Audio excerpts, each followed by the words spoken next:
Ating best player of the game is Nico Elorde with 17 points, 7 rebounds, 7 assists. Nico, from start to finish, lamang kayo. This is against a champion team. How are you able to do this? What was the motivation go to the game?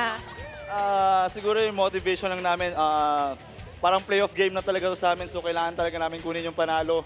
Yun, sobrang focus namin sa practice and yun nga, thank you talaga kami sa panalo na yun.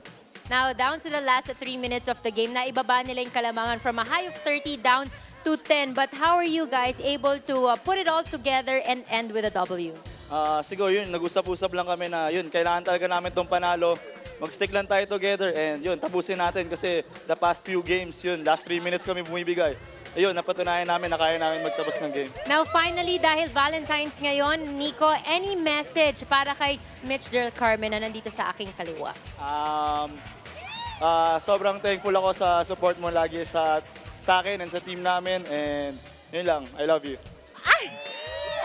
Mga pagbati naman at pasasalamat, Nico. Binabati ko lahat ng PBA fans. Salamat sa suporta nyo.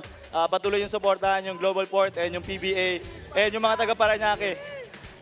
Kamusta kayo dyan? And sa mga kapatid ko and sa family ko, salamat. Ayun, kay Boss Danny and yun lang. So, bago natin i-turn over sa panel, may sagot naman daw si Mitch Del Carmen. Mitch. Happy Valentine's Day sa inyong lahat. And good job! Career high, good job. We love you. Ang hirap mapagitna. Back to you guys.